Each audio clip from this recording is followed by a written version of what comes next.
জিবরাইল আলাইহিসসালামকে আল্লাহ তাআলা সৃষ্টি করলেন। জিবরাইল আলাইহিসসালাম আল্লাহ তাআলাকে জিজ্ঞাসা করলেন, আল্লাহ আপনি কিসে খুশি হন? আল্লাহ তাআলা জানিয়ে দিলেন, আমি সবচেয়ে বেশি খুশি হই আমার বান্দা যখন আমাকে সিজদা করে। অতঃপর জিবরাইল আলাইহিসসালাম আল্লাহ তাআলাকে সিজদা করলেন 30 বছর ধরে। জিবরাইল আলাইহিসসালাম খেয়াল করলেন, আমার থেকে এত দামি আর এত বড় সিজদা দুনিয়াতে আর কেউ করতে পারবে না।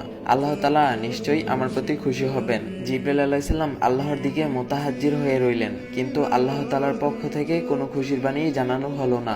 জিবরাইল আলাইহিসসালাম আল্লাহ তাআলাকে জিজ্ঞাসা করলেন, আল্লাহ আমি যে এত বড় সিজদা করলাম, আপনি কি আমার সিজদার প্রতি কোনো খুশি হন নাই? আল্লাহ তাআলা জানিয়ে দিলেন, জিবরাইল তোমার জবাব আমি দেব, তার আগে তুমি একটু আরশে আজিমের দিকে তাকাও। জিবরাইল আলাইহিসসালাম তাকিয়ে দেখলেন আল্লাহ রব্বুল আলামিন আরশে আল্লাহর কুদরতি নূর দ্বারা লিখে রেখেছেন, লা ইলাহা ইল্লাল্লাহ মুহাম্মাদুর রাসূলুল্লাহ। তখন জিবরাইল আলাইহিসসালাম জিজ্ঞাসা করলেন, হে আল্লাহ আমার সিজদার সঙ্গে এই কালিমার কি মিল? আল্লাহ তাআলা বলেন, ও জিবরাইল শোনো, আমি আল্লাহ এই দুনিয়া তৈরি করব, ওই দুনিয়ার মানব জাতি ও জিন জাতি হিদায়াতের জন্য লক্ষাধিক নবী রাসূলগণ পাঠাবো। সর্বশ্রেষ্ঠ ও সর্বশেষ নবী হযরত মুহাম্মদ সাল্লাল্লাহু আলাইহি সাল্লামকেও পাঠাবো। এই নবীর উম্মতের উপর আমি 5 ওয়াক্ত নামাজ ফরজ করব, আর প্রতিটি 5 ওয়াক্ত নামাজের মধ্যে 17 রাকাত আমার জন্য ফরজ করব। প্রত্যেকটা রাকাতের মধ্যে 2টি করে সিজদা হবে, আর প্রত্যেকটা সিজদার মধ্যে ওই নবীর উম্মত 3 বার করে সুবহানা রাব্বিল আলা পাঠ করবে।